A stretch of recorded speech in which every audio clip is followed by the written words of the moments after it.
Yeah. I spilled water on me. Right before the recording starts. Welcome to Tablenauts. My name is Max. Happy New Year. If you're watching this, it's 2023. And before we start talking about resolutions or 2023 games, let's talk about 2022 a couple last times. And first and foremost, we want to do our December recap. We've invited most of the crew. Well, we invited them all, but not all of them were able to record. But we invited the crew to record a December recap when we're going to talk to you about our favorite play of December, as well as our most surprising play of December. Now, that can be positive or negative, and that's up for them to choose. But I'm gonna start you all off with what is my best play of December, and I'll tell you why, and it is Cthulhu Death May Die. Now, if you know me, if you know the channel, you know that Death May Die is one of my favorite games of all time. You'll see where it actually ranks when we do our top whatever games of all time in the next few months, I'm sure. But this is an awesome game, one that I don't get to play as much as I'd like to. I think I've played this 2 times in the past few months. I've played it quite a bit in 2022.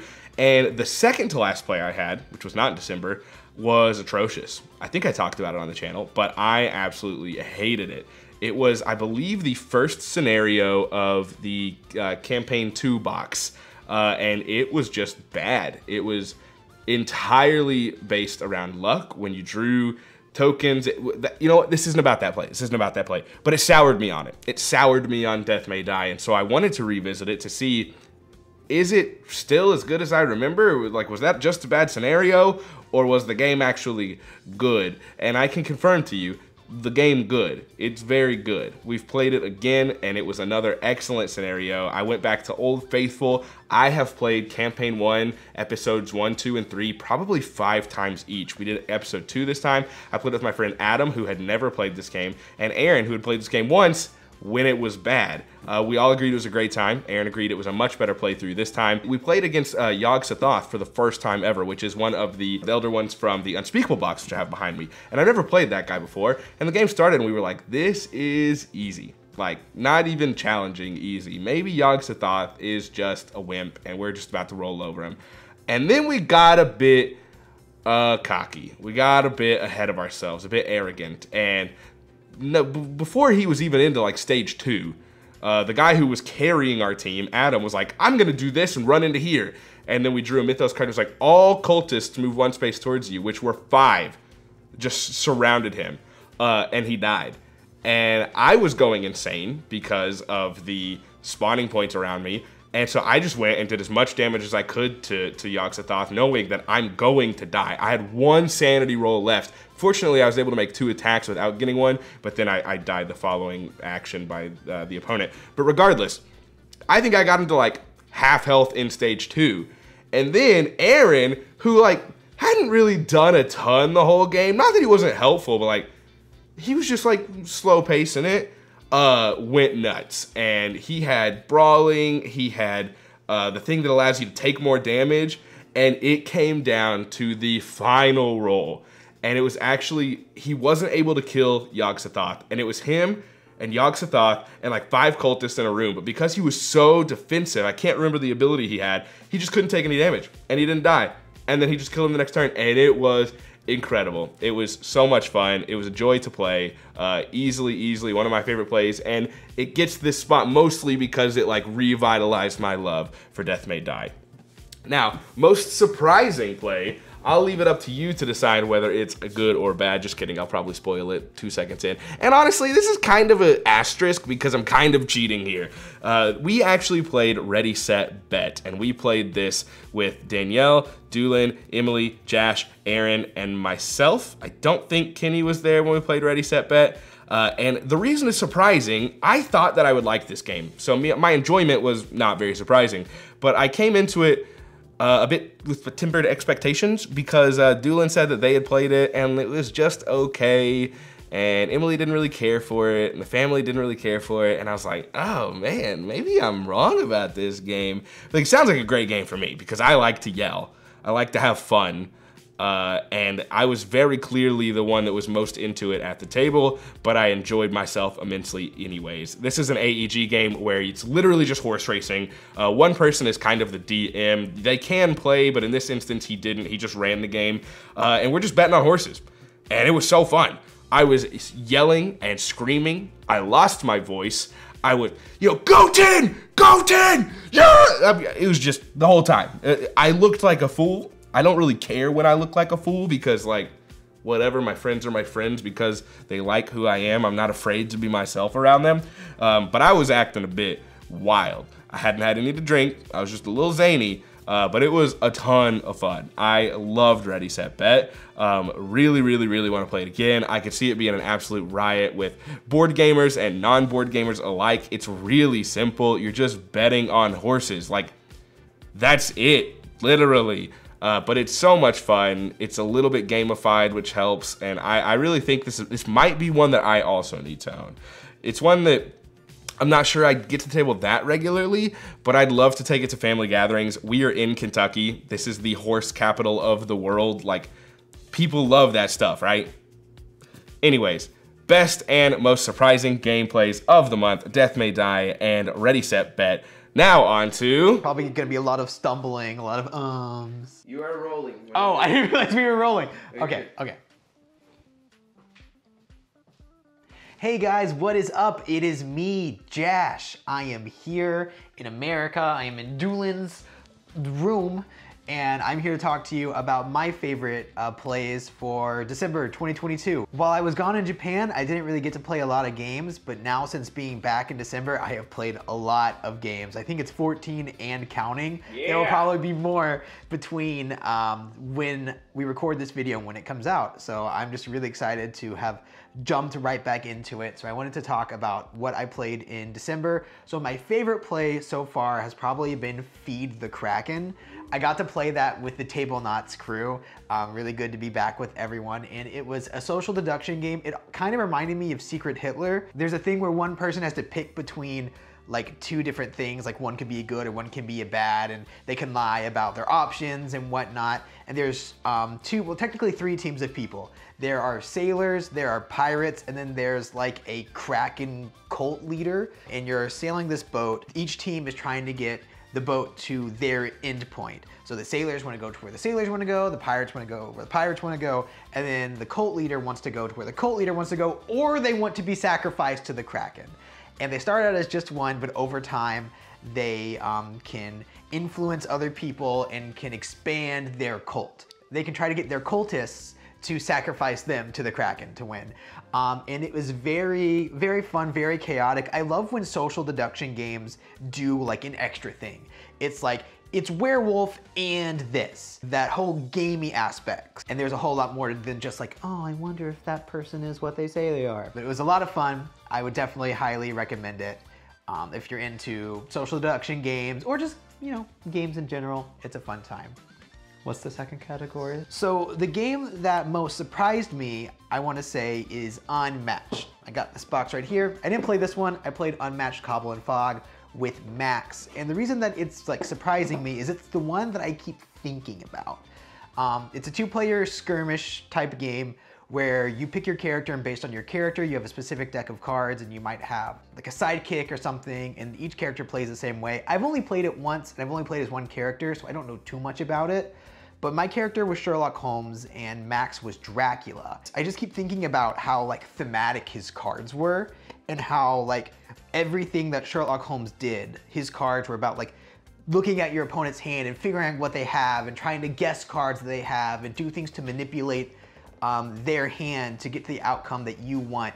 And it just felt very thematically accurate. It also made me laugh because Sherlock Holmes had all these really thinky cards, and then Watson just has like a gun. So it's like, I play the gun card and I shoot you for 6. But then he can also heal. So you have your Watson running around like shooting, and then you have your Holmes like getting up in their face and like trying to figure things out. I feel like the game like had a really good like balance. Like it could be swingy at times, but I was winning, and then Max suddenly like got in between my Holmes and Watson as Dracula and did like 8 damage and killed my Watson. And I was like, oh no, I'm totally gonna lose. But then ended up Max like came to me and we had like a back and forth, and I ended up killing him with 1 hit point left. So it was really exciting and fun, and it's just one that I like keep thinking about and want to play more. So that might be my favorite. They might be back and forth. I don't know. One of them surprised me most. One of them's my most favorite. They're both good. Hi guys, this is Emily. So first of all, I'm gonna talk about my favorite play from the month of December. And for me, that is gonna be Verdant. This beautiful game is by AEG and Flat Out Games. This game is in the trilogy with Cascadia and Calico. For me personally, I can't decide if I like Calico or this one better. I might like this one better. I'm probably in the minority on that one, but this one, you're trying to basically grow plants and put them in rooms that match. You add items to your rooms that match the colors of your rooms, and you wanna match the lighting conditions that your plants want in order to score verdancy points and eventually pot your plants. And there's a ton of things that can score you points at the end, just like Calico. This one's very thinky, very brain burnery.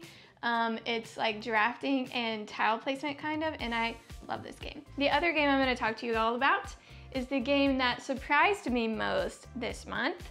And this one actually surprised me in a good way. So it was one that I went into like really, for some reason, not thinking that I would enjoy it at all.